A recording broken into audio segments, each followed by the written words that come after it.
Bonsoir, un petit chocolat vanille praliné. Bienvenue dans votre émission Gossip Choco. Donc aujourd'hui, nous allons parler de prévention, IST, MST, avec le président départemental Martinique-Guadeloupe-Guyane de AIDE. Salut.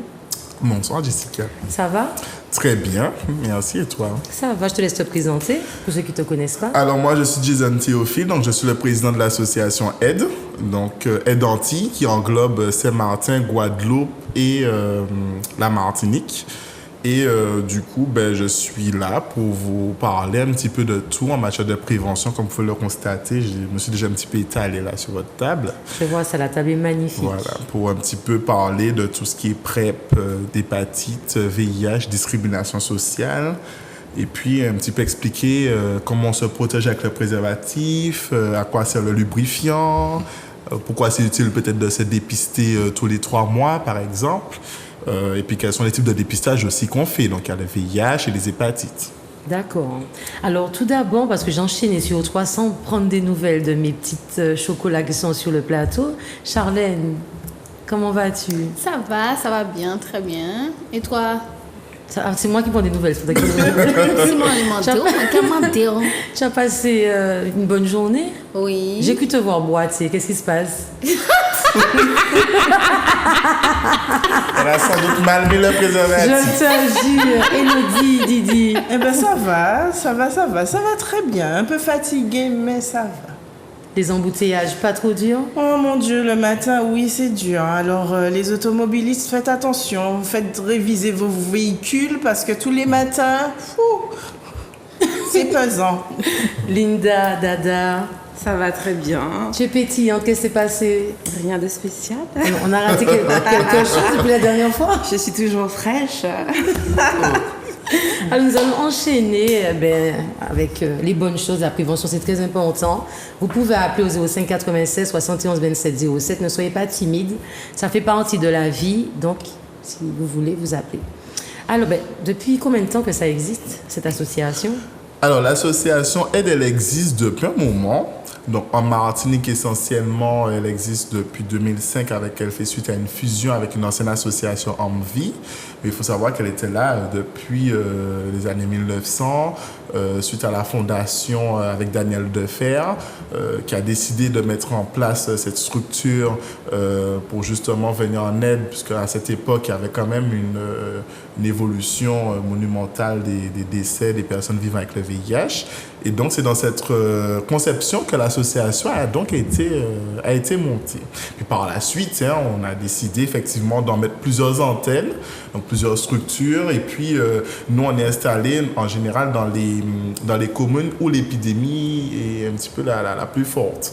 Donc, la prévalence de l'épidémiologie est un peu la plus forte, sachant qu'en Guyane, par exemple, il y a 2 lieux de mobilisation, notamment à Saint-Laurent-du-Maroni, où effectivement, il y a quand même le VIH est assez élevé, le taux est assez élevé. Ici, on n'est pas tout à fait élevé, on est quand même dans une stagnance de 1000 personnes suivies, sans compter les personnes qui ne savent pas qu'ils vivent avec le VIH, dont l'importance de se faire dépister. Et puis, c'est une structure qui est assez intéressante. Moi, j'y suis depuis 2012, depuis décembre 2012. Je n'ai jamais pensé que j'allais rentrer dans une association, en tout cas comme celle-ci. Et puis, au fur et à mesure, j'ai découvert les différentes actions qui sont menées, puis je me suis intéressé un petit peu plus, parce que franchement, quand on regarde de près, c'est vraiment intéressant. C'est-à-dire que nous, on a des pratiques usuelles de tous les jours où on ne mesure pas les risques qu'on prend. Et demain matin, on se dit, mais si j'avais su. Charlène. Oui, moi, j'ai connu Jason depuis l'an dernier, où on a échangé. Il y a énormément de choses à faire et de prévention, d'actions à mener. Élodie. Quel type d'action, justement, vous menez sur le terrain? Alors, on a plusieurs publics. On a le public femme. donc les femmes vivant avec le VIH, les femmes tout court, les femmes trans, on a différents publics au niveau des femmes, on a aussi le public HSH, donc ce sont des hommes qui ont des rapports sexuels avec d'autres hommes, donc c'est pour ne pas stigmatiser parce que vous avez des hommes qui ont des pratiques, on va dire homosexuelles, mais qui ne se définissent pas pour autant comme étant gays ou bi, enfin qui rentrent pas en tout cas dans les sigles LGBT. On va dire c'est des pansexuels. Mais même pas, parce que les pansexuels, c'est encore, tu vraiment sur du tout. Mais là, pour eux, en fait, les personnes, donc les hommes qui ont des rapports sexuels avec d'autres hommes, pour eux, ils ont juste la pratique. C'est-à-dire qu'ils ont juste la sodomie, ils aiment juste faire les pratiques. Sans voilà, être sans gay. être gay. Voilà, Okay. ils ne se définissent pas comme étant gay. Pour eux, c'est juste, j'ai des pratiques et j'en reste là. Okay. Voilà. Mais je ne suis pas gay, je ne me sens pas gay, etc.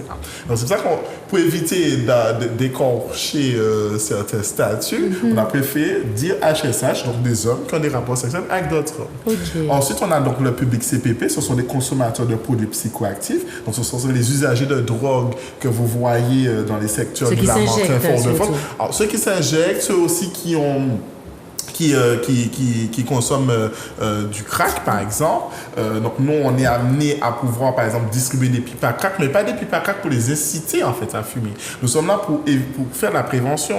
Donc, nous, on va, par exemple, distribuer des pipes en verre, des pipes en plastique, parce qu'eux, ils utilisent souvent des pipes, vous savez, des tuyaux, voilà. Donc, des fois, ça brûle les lèvres, ça laisse une petite fente, et du coup, ça laisse place au saignement, et puis les différentes bactéries peuvent y entrer. Mais tu ne dis pas que le fait de leur donner des pipes, parce que j'ai bien vu que vous distribuez des pipes gratuitement. Tu me dirais, est-ce que c'est pas les inciter à... Ça les Mais incite en fait, parce que vous le mettez à leur disposition quand même. oui, mais on a des principes chez Aide où nous sommes dans le non-jugement. D'accord. Donc, on n'est pas là pour juger la personne, on n'est pas là pour essayer de la changer, on est plus là pour l'accompagner dans la prévention et prendre mieux soin de soi. Donc, en lui distribuant une pipe à verre, il pourra toujours consommer, sauf que moi, quand il va consommer, moi, je suis sûr qu'il n'aura pas de blessure sur les lèvres lors de mes prochaines visites. Ça Donc, ça réduit va le éviter, risque. voilà, ça réduit considérablement le risque de transmission d'une hépatite, par exemple, dans le cas d'espèce. Ça peut être une hépatite B, voire C. Donc, ça réduit le risque, effectivement, de transmission d'une IST. Et puis, voilà, après, donc, une fois qu'on a les CPP, on a aussi le public travailleurs et travailleuses du sexe. Donc, ce sont les personnes donc, qui s'adhèrent au sexe en contrepartie. Travailleuses, travailleurs. Oui, travailleurs et travailleuses. Alors, on ne dit pas prostituée ni pute parce que c'est plutôt des termes péjoratifs. Et donc, pour un petit peu valoriser quand même, parce que c'est de nos jours, on pourrait aller au-delà, c'est comme on peut déclarer des impôts. Alors, c'est juste le racolage qui est interdit. Voilà. Mais en tout cas, la prostitution en elle-même n'est pas interdite. Donc, du coup, on les appelle les travailleurs et travailleuses du sexe. Et donc, du coup, et donc, du coup, on est amené justement à favoriser la protection en leur donnant des préservatifs. Donc, elles viennent très souvent sur notre LM, parce qu'on est situé à la rue Garnier-Pagès. Donc, elles viennent sur notre LM récupérer des préservatifs, échanger aussi avec nous. Et puis, on a le groupe migrant. Donc, les étrangers, il y a des étrangers qui rentrent sur le territoire, qui sont parfois, ne peuvent pas avoir de soins dans leur propre pays. Et donc, du coup, ils peuvent effectivement demander, par exemple, faire une demande de titre de séjour pour soins ou bien en tant que demandeur d'asile. Et puis voilà, après on a d'autres publics, mais pour ce que j'ai cité normalement, c'est les essentiels que nous avons. Et puis voilà, donc ce sont les différents publics chez Aide. Vas-y, Linda. Pour les personnes plutôt marginales, on va dire, est-ce qu'elles viennent spontanément vers vous ou est-ce que c'est vous qui allez plutôt vers elles? Alors, c'est à double sens, puisque ceux qui nous connaissent déjà viennent naturellement chez nous, font passer le message, puisque nous, contrairement à quand on va en pharmacie, on se procure les préservatifs en les achetant, nous, on les donne, puisqu'on est subventionné, on est comme dans un contexte de prévention et donc de réduction des risques, donc on est amené à donner des préservatifs. À des quantités, voilà. Après, elles viennent, par exemple, 2 fois par semaine et on leur donne une quantité assez conséquente pour pouvoir se livrer à leur activité. Et puis, parfois, on fait ce qu'on appelle des marottes. C'est-à-dire qu'on va à leur rencontre avec soit notre camion de dépistage, donc notre trolleybus, ou soit avec notre véhicule utilitaire qui nous permet de sillonner un petit peu les ruelles afin de pouvoir justement faire de la prévention, donner des préservatifs, un petit peu expliquer pourquoi nous sommes là, pourquoi nous existons, etc. etc. Voilà, ça rejoint un petit peu ma question où justement je me demandais pour un public un peu plus lambda, comment vous allez justement vers ce public et faire connaître l'association Aide, parce que moi, je ne connaissais pas, par exemple. Ils font beaucoup de manifestations. Parfois, ils sont à Fort-de-France, ils mettent des stands. Ils font aussi Magiana. Ouais, Exact. Je les suis tellement que... Justement, il faudra du coup nous ajouter. On est partout sur les réseaux sociaux. Oui. Il suffit de taper Aide Martinique. Voilà, vous allez nous trouver. Mais effectivement, comme dit Jessica, on est partout. On est, alors là, justement, dans le cadre du Trou du Tout, on va un petit peu sillonner les communes pour pouvoir faire du dépistage, mais on est assez présent. Donc en général, la personne qui va taper sur les moteurs de recherche besoin de se dépister va tomber sur notre page. Ou voilà, dès qu'on pose une question sur le moteur de recherche et qu'on est là, en général avec le bouche-oreille, ça fonctionne plutôt bien. Voilà, donc en principe, il n'est pas censé avoir de personnes. Non, mais ça peut arriver, ça peut arriver. Après, toute l'utilité, justement, et donc, du coup, l'émission Gossip Choco permet justement de nous faire connaître et puis d'expliquer un petit peu à quoi ça sert, nos objectifs. Est-ce que vous intervenez dans les collèges ou dans les lycées? Est-ce que la prévention, elle est vraiment efficace? Puisque quand on regarde certains chiffres, les jeunes entre 15 et 24 ans sont très touchés par l'IST et la chlamydia. Alors, pour répondre à ta question, alors normalement on n'intervient pas. Alors au départ on intervenait. Alors c'est plutôt Action Sida qui va intervenir dans les collèges et lycées. Nous on va plutôt. Alors si on nous fait la demande spécifiquement, donc c'est-à-dire le collège nous fait la demande, on peut effectivement voir sur quel on peut éventuellement intervenir en renfort ou éventuellement en soutien avec une autre association complémentaire, puisque nous sommes là pour faire du dépistage. Donc nous sommes amenés effectivement à dépister les gens. Alors les gens, je précise bien, quand ils sont mineurs de 16 à 18 ans, il faut qu'ils soient accompagnés d'un adulte. Et puis, bien entendu, les adultes peuvent se faire dépister.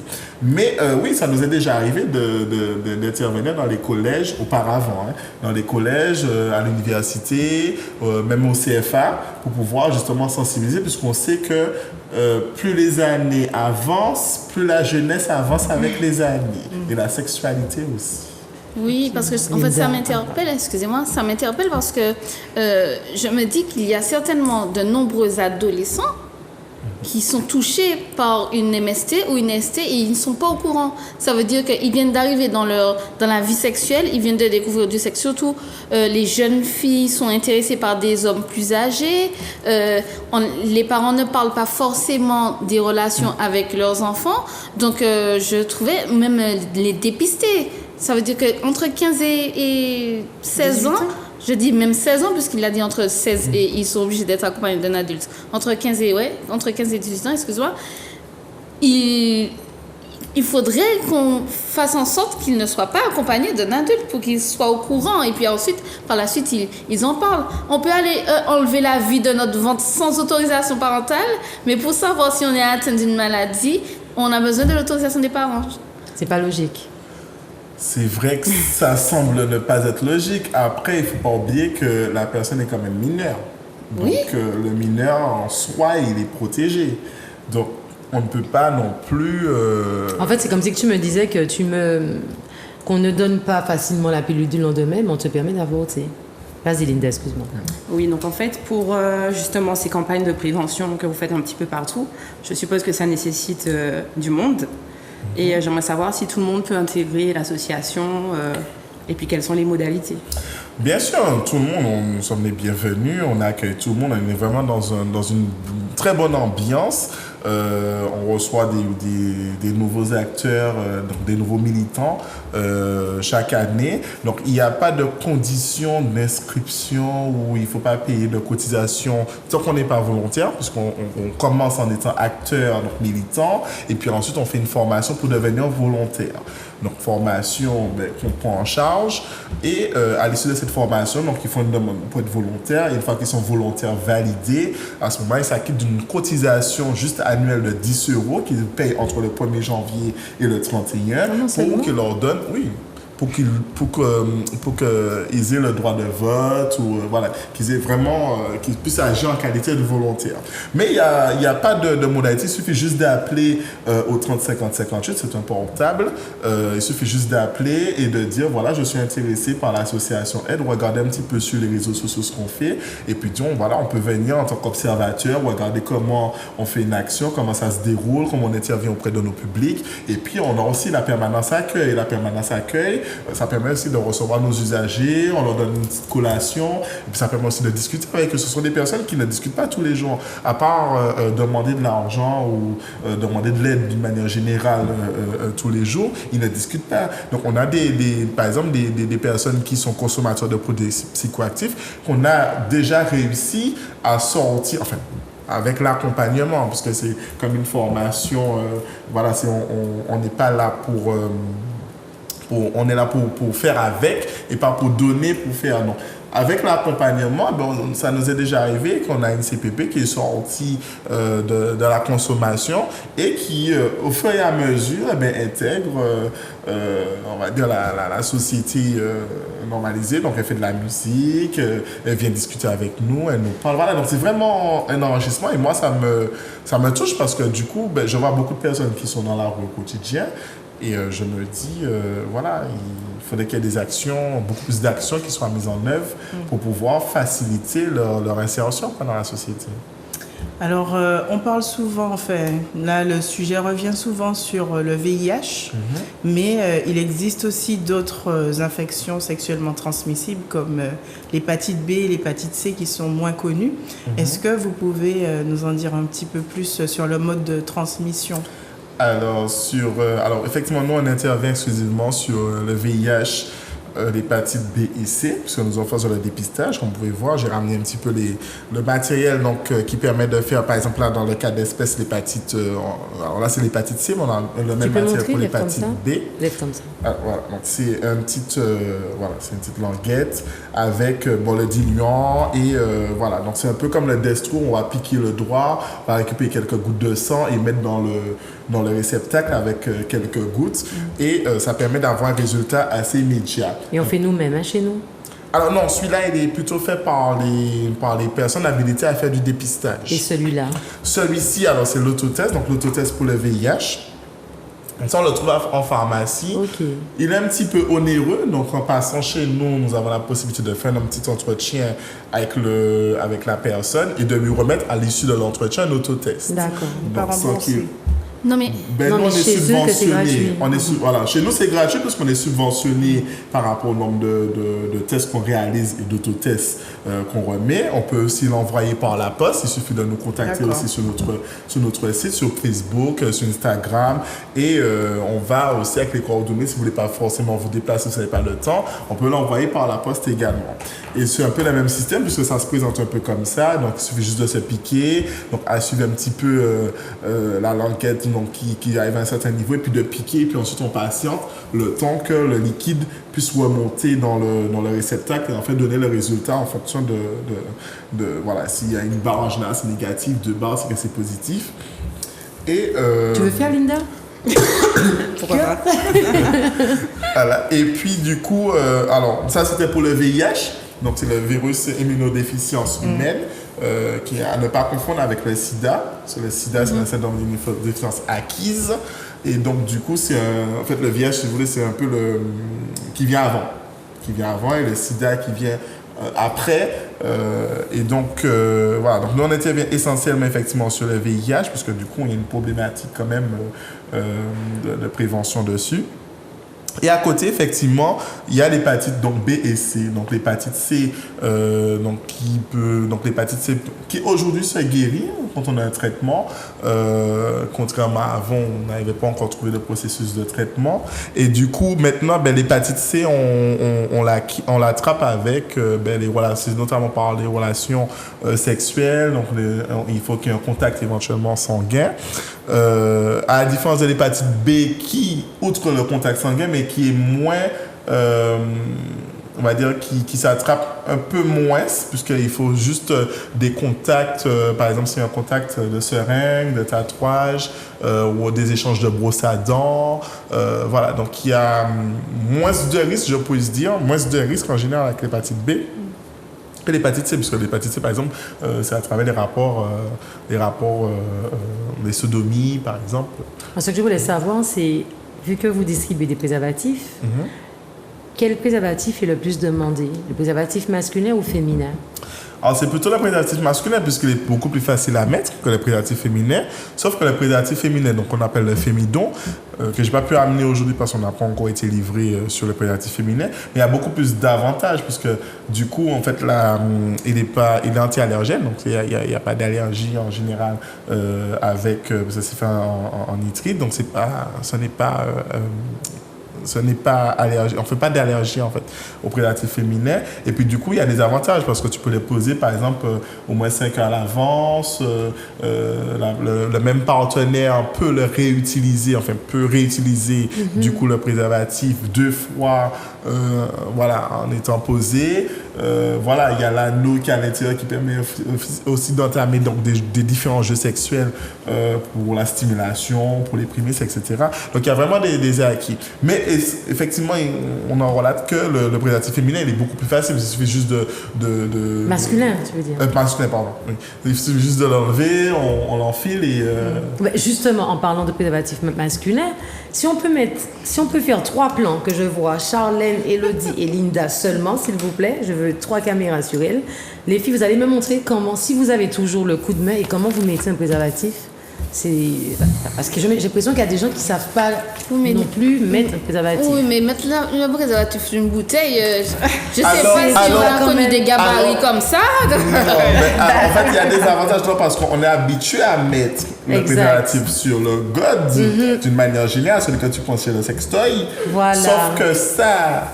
Une fois que tu sauras mettre les préservatifs sur la bouteille, je te garantis que tu pourras mettre partout. Est-ce qu'on peut voir Charlène, Elodie et Linda? Les filles, je compte 1, 2, 3 et c'est celle qui finit de mettre avant. Attendez, ne trichez pas. Ok.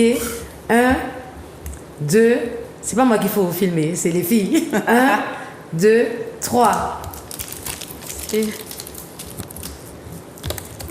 Le truc est bien lubrifié. Ça m'a déchiré. My God. Linda a déchiré, donc déjà, Finish. grossesse. Ah ouais. Charlène a fini en premier. Linda a déchiré le préservatif. Linda, comment t'as fait? Les ongles.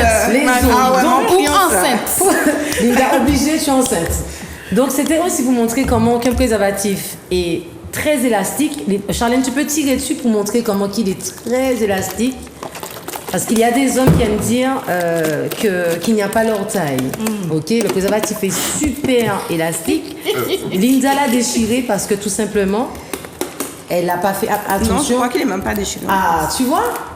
Tire dessus. Ah, si, il est voilà. déchiré. C'est Linda a déchiré parce que elle n'a pas fait attention avec les ongles. Après, tu sais, on peut même le faire tu vois, il y a des astuces en général pour que et puisse mettre le préservatif. Enfin, il est assez extensible. Exact. Tu vois? Donc, du coup, même dans le poignet, voilà. bien sûr.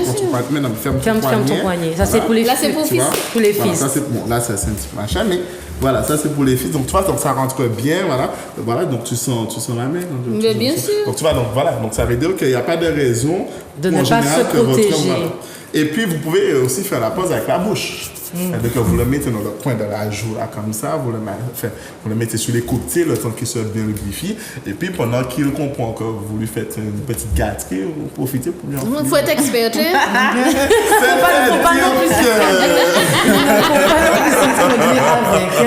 Oui, voilà. Mais sinon, voilà. Après, sinon, on peut juste tenir l'embout. Donc, une fois qu'on a enlevé le préservatif dans son étui, on peut le tenir avec l'embout. Donc, c'est légèrement l'aspirer. Et puis, pendant qu'on l'aspire, on fait dérouler sur le Après, ça phallus. peut être un jeu, tu vois, ça peut être un jeu entre couples. Oui, voilà, ça change. Mais en tout cas, comme on a parlé de prévention, il y a beaucoup de personnes qui ne connaissaient pas le comprimé, la PrEP. Donc, la PrEP, qui est un comprimé qui empêche au virus du VIH de se développer et de se fixer dès son entrée dans le corps. Donc, on va découvrir une vidéo et après, on va en discuter.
Donc, la PrEP, elle est prescrite uniquement aux personnes. Tu me Il n'y a réponds. pas de souci. La PrEP est prescrite uniquement aux personnes séronégatives de plus de 18 ans qui prennent des risques par rapport au VIH, donc les hommes qui ont des rapports avec des hommes, les travailleuses ou travailleurs du sexe, les personnes qui consomment des drogues par injection. Et la PrEP est uniquement prescrite par un médecin. Est-ce qu'une femme peut prendre ce comprimé même si qu'elle n'est pas séronégative? Oui. Oh, tu veux dire si elle l'est. Si elle l'est, oui, voilà. Bien sûr. Non, en mais fait, qu'elle le soit ou pas. Est-ce qu'une personne comme ça, qui a eu un rapport non protégé, peut prendre ce comprimé? Avec une personne à risque. Alors, moi, Si elle j'aurais pense que la tendance- personne est à risque. Si elle pense que la personne est à risque, tu as très bien résumé effectivement la leçon pour le coup. Moi, je veux plutôt proscrire vers le traitement d'urgence. Ça, c'est si tu as pris un risque. C'est quoi le nom du traitement C'est d'urgence le pour TPE, des mais personnes? c'est un peu les mêmes.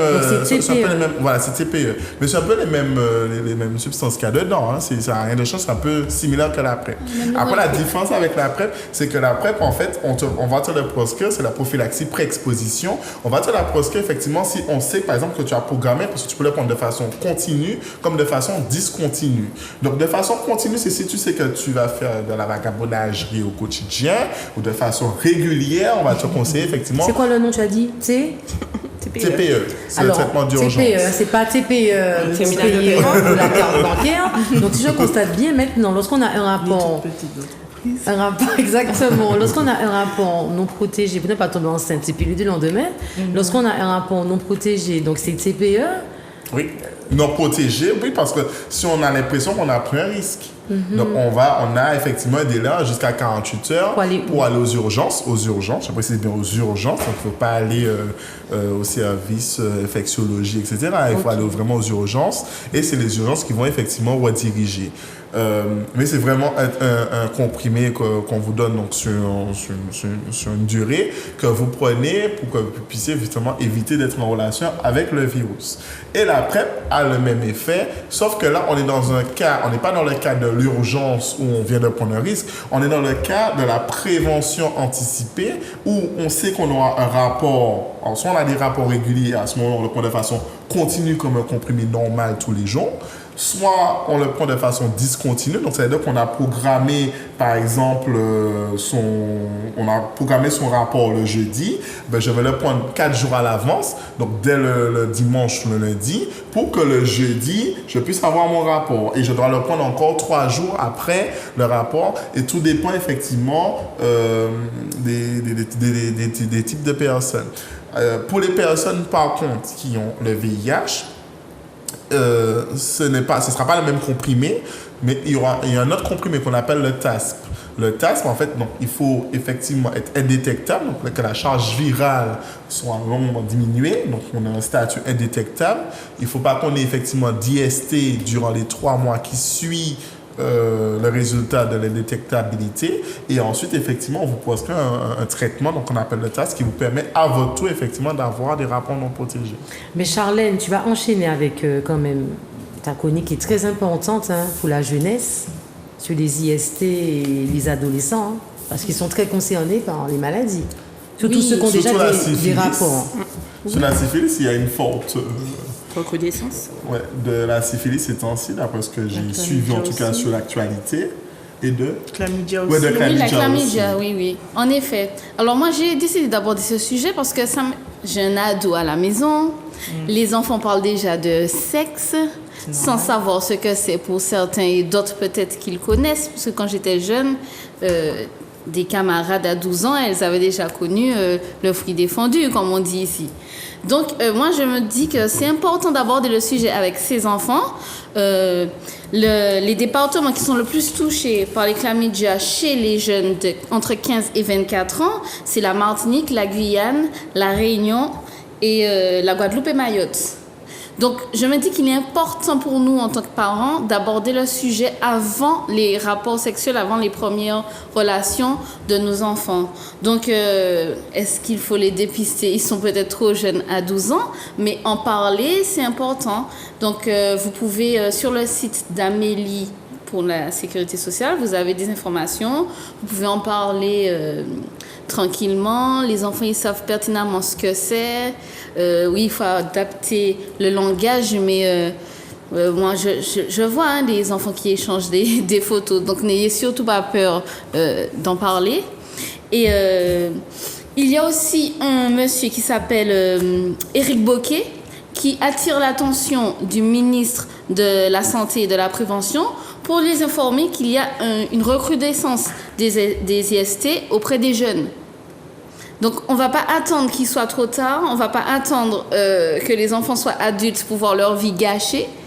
Donc, après, je n'ai pas de support vidéo pour accompagner ce que je dis, mais les mots sont déjà suffisamment importants. Donc, c'est important. Donc, le journal Le Monde en parle en janvier 2022. Le courrier a été écrit en juillet 2022 également, donc cette année. Donc, je me dis qu'il est important d'aborder le sujet. Mais penses-tu, Charlène, que les rapports sexuels non protégés sont plus faits par une tranche de jeunes, on va dire 16, 24 ans, ou bien par notre génération? Les rapports sexuels non protégés et à risque. Je pense que pour certains, c'est très jeune. C'est-à-dire qu'on ne parle pas forcément de rapports sexuels. On parle aussi de jeunes qui vont faire, par exemple, une fellation. Les préliminaires. Ou des préliminaires, tu comprends? Après, est-ce qu'on parle de préliminaires? S'il n'y a pas d'acte après, c'est pas préliminaire, c'est que là, on est au stade des expériences. Voilà, tu es en stade d'expérience. Le garçon, il te dit, j'ai vu ça à la télé.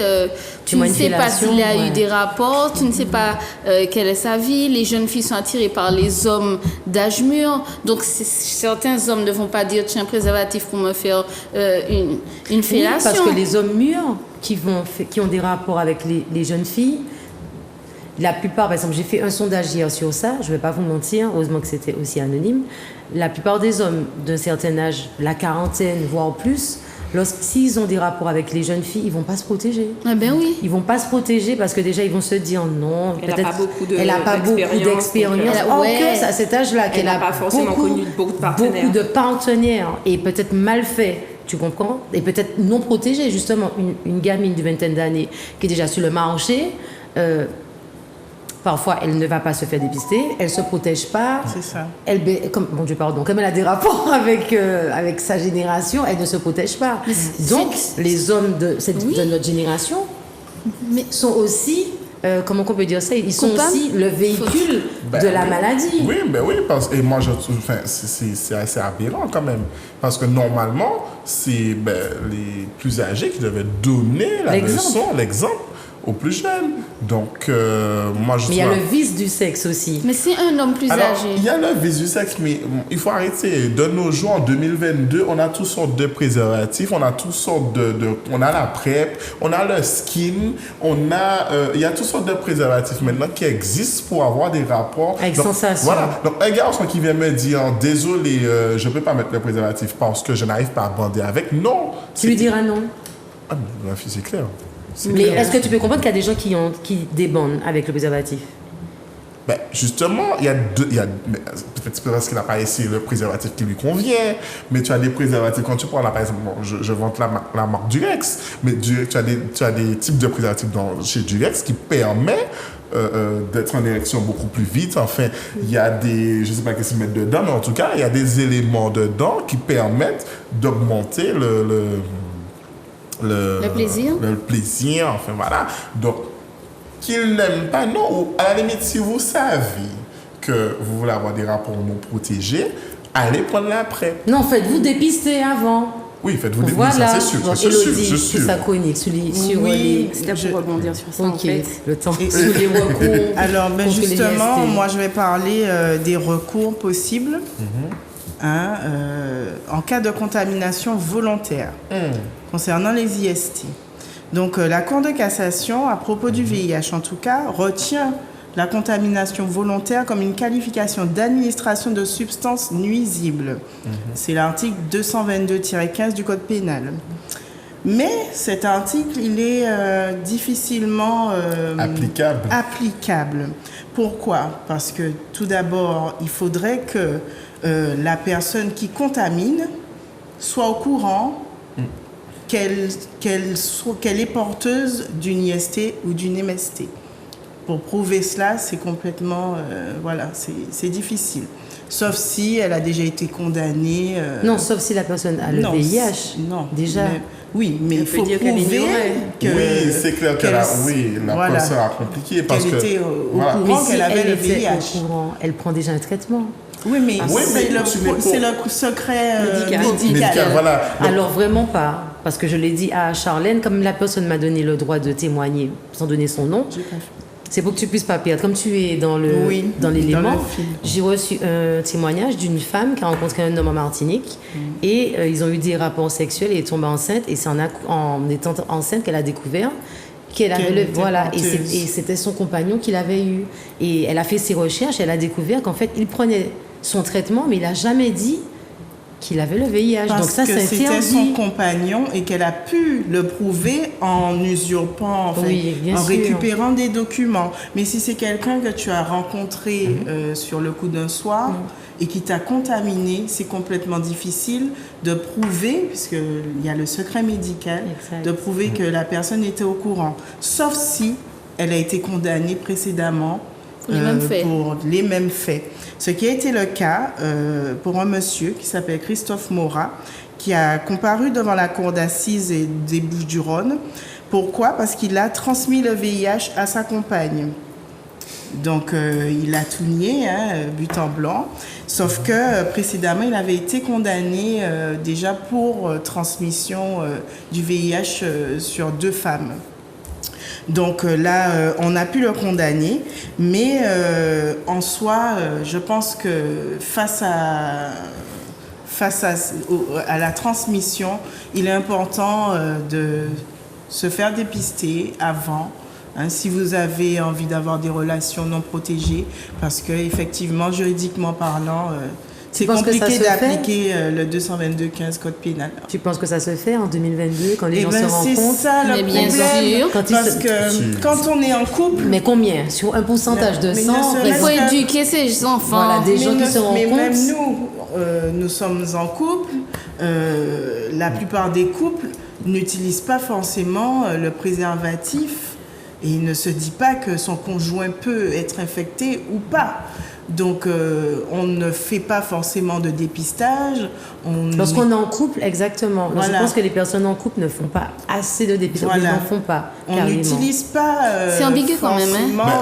Pourquoi c'est ambigu? Mais pourquoi? Je suis désolée, c'est être fidèle. Mais bien sûr, se faire dépister. Ça se rapprochait, par exemple, au fait que, par exemple, au moment du mariage, tu as dissimulé, par exemple, une qualité essentielle de toi, soit parce que, peut-être, par exemple, tu n'as pas dit à la personne que tu avais changé de sexe à l'époque, ou peut-être que tu as été condamné.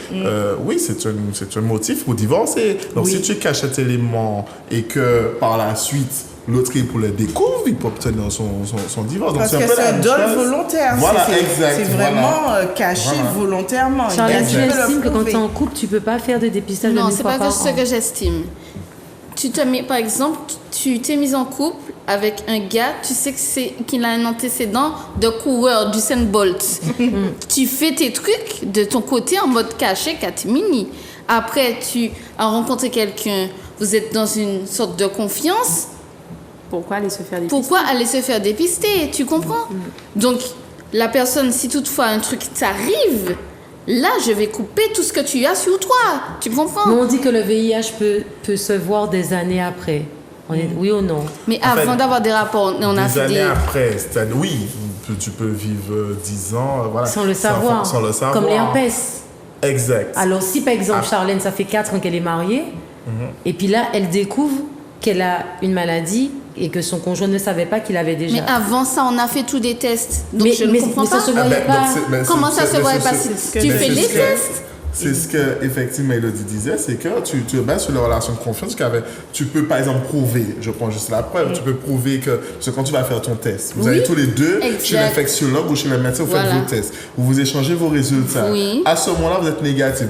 Peut-être pour toi, pour garder comme souvenir, comme moment concret de l'année, tu fais une photo, par exemple, de son test. Et puis par la suite, 5 ans après, effectivement, je sais pas, un contrôle de routine ou bien tu es en train de marcher parce que le plus souvent, tu as quelques symptômes aussi. Par exemple, tu as souvent la fatigue, tu peux vomir, tu peux avoir un rhume, tu maigris, tu vas chez le médecin et hop, on t'apprend la bonne nouvelle. Parce que, pourquoi j'ai des bonnes nouvelles? Parce qu'on pourra te mettre tout de suite dans un parcours de soins pour justement permettre de diminuer la charge virale, et ainsi de suite. Comment ainsi de tu suite. prouves l'intention de nuire? Voilà. Comment tu prouves que réellement il était conscient qu'il était malade et qu'il avait l'intention de nuire à ta santé? Elodie, on va laisser Linda parler de la femme enceinte et de l'IST. Alors justement, les femmes enceintes, les femmes touchées par une IST peuvent concevoir et celles déjà enceintes peuvent aussi être infectées. Donc, même si la plupart ont fait des dépistages donc pour les MST, donc c'est quand même les plus courantes qui sont dépistées. Donc par exemple le VIH, l'herpès, la syphilis, je crois. L'hépatite. L'hépatite, exactement. Mais c'est... Alors, excusez-moi. Donc selon les infections, les effets peuvent varier de manière importante. Donc il peut y avoir des répercussions fétales, comme des fausses couches, des retards de croissance du fœtus, et bien évidemment la transmission pour le nouveau-né. Donc il faut savoir que pour les infections bactériennes, la plupart des antibiotiques qui sont prescrits peuvent être utilisés par la femme enceinte. Il y a des IST virales qui peuvent être soignées par un vaccin, par exemple, à titre préventif. Donc voilà. Donc n'hésitez pas à vous faire dépister, même si vous êtes enceinte, n'hésitez pas. Et même pour le VIH, c'est un peu la même procédé aussi, puisque le VIH peut se transmettre aussi par le lait maternel ou au moment de l'accouchement. Donc, c'est pour ça qu'effectivement, il y a une prise en charge. On en discutait en off avec Charlène. En général, quand on est enceinte, effectivement, il faut vraiment suivre, parce que si on a contracté, enfin, on enfante en tout cas, pendant que le compagnon, par exemple, a enfanté, il est porteur du VIH, il y a quand même des comprimés qui sont donnés à la mère pour justement diminuer le plus que possible le risque de non-transmission du VIH à l'enfant. Mais il n'est pas facile de faire de la prévention parce que même pour ne pas fumer, ils ont beau mettre les photos catastrophiques sur les paquets.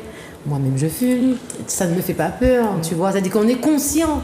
Alors, pour le préservatif, quand je vois que, par exemple, Charlène, elle a donné des chiffres qui sont quand même très graves. Quand je vois qu'il y a toujours des jeunes qui attrapent des maladies ou qui s'échangent des maladies. Il n'y a pas que les jeunes. Non, mais je dis jeunes, mais même les adultes. Il n'y a pas d'âge, tu comprends.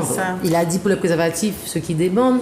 Je me dis, mais malgré qu'on fait de la prévention, qu'ils font de la prévention, il n'y a pas un moment, par exemple, quand l'homme ou la femme est excité, qui se dit stop, tu peux mettre ton préservatif. Mais bien sûr que ça On t'a pas dit que ça n'existe pas. Mais parce que c'est une... On t'a pas dit que ça n'existe pas, Charlène. J'ai dit quand même que malgré ça, ça continue. Mais regarde, tu peux pas toucher tout le monde.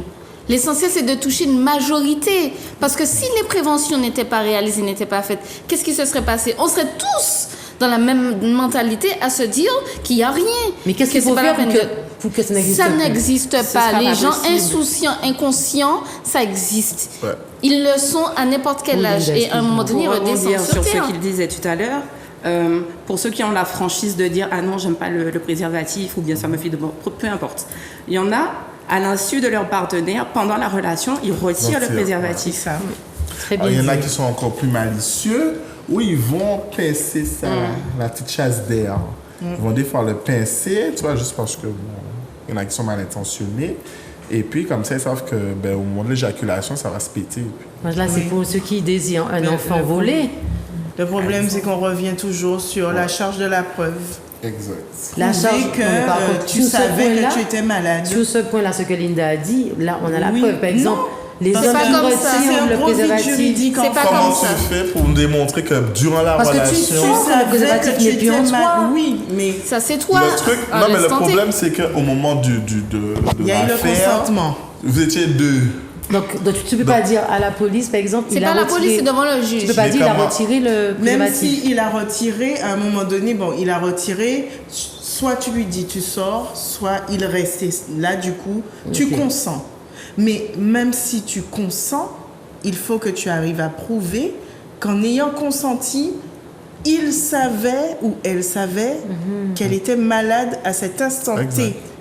Le rôle de l'avocat, défendre son clients. Exact. Voilà. Scandale. En tout cas, est-ce que tu peux rappeler aux téléspectateurs où te contacter si quelqu'un a envie de se faire dépister ou venir récupérer tes Nous préservatifs ou autre? sommes au 37-39 rue Garnier-Pagès, donc c'est à côté derrière le Leader Price, dans la rue vers le Manhattan ou l'ancien minimum Maximode, pour ceux qui connaissent, en tout cas Les plus anciens? les plus anciens, voilà. Et puis on peut être contacté au 0696 30 50 58. Donc vous allez avoir le cordeux qui aura le plaisir de vous répondre et de vous accueillir. Linda, un mot de prévention pour la fin? Eh ben, petit chapeau, pas du bobo. Hein. C'est ça, un mot de prévention pour la fin? C'est pareil, hein. Faites attention à vous et prenez soin de vos enfants, de votre famille et de votre santé. Chat? Parents, n'hésitez surtout pas de parler de sexe, de maladie avec vos enfants. C'est pas parce que vous avez 12-13 ans que vous pas savez rien ou que vous ne pouvez pas faire rien. Faut en parler. Et moi, je finirai par le fait que nous sommes amenés à faire ce qu'on appelle le Trodito. Important. Voilà, donc nous avons un bus aménagé, un peu comme le don du sang, où nous allons sillonner les communes. Donc le 1er décembre, nous serons sur Fort-de-France, sur la rue piétonne. Et donc nous allons dépister les gens. Donc n'hésitez pas, venez vous faire dépister. À partir de quelle heure? À partir de 9h. Alors, je sais que le 1er décembre, on sera là jusqu'à peu près à 23h. Donc, on a 2 rues différentes. Okay. Voilà, donc comme vous voulez le voir affiché, on a le flyer, c'est sur nos pages, vous c'est la rue le piétonne constater. seulement, mais l'autre rue? Alors, on a 2 rues. Je ne les ai pas en tête. Mais c'est toujours sur Fort-de-France. Hein, C'est toujours sur Fort-de-France. Et puis, on va sillonner un peu les communes. On sera dans les communes, Sainte-Marie. Et si on voulait vous accompagner? Mais c'est possible. Vous pouvez venir. Nous attendons tous Gossip Choco sur les antennes pour voir justement comment on fait du dépistage, sensibiliser, bien sûr. Viens, monsieur, tu as toujours une érection, tu peux mettre le préservatif. Il doit y avoir quand même des craintes c'est ça, à se comment faire aborder. dépister. Oui, c'est pour ça qu'on donne les autotests. Alors, on donne les autotests parce qu'ils ne veulent pas se faire piquer. J'ai peur de la piqûre, non, mais ils ont surtout peur des résultats. C'est aussi. ça. Ils peuvent avoir peur du résultat. Et puis on ne sait pas. Bon, nous, on a été formés pour pouvoir leur annoncer le résultat. Il y a quand même un questionnaire qu'on leur pose. Donc, voilà. Donc, moi, je dis, dépistez-vous, venez, n'hésitez pas. Voilà, nous sommes là pour dépister, que du dépistage. Je te remercie. Merci à Ed, merci pour ce petit cours d'enfilage de capote sur une bouteille d'eau. Charlène est toujours première. On verra l'année prochaine qui battra le record de Charlène de 5 secondes de décapotage. Allez, bonne soirée. Charlène, je savais. Shut up.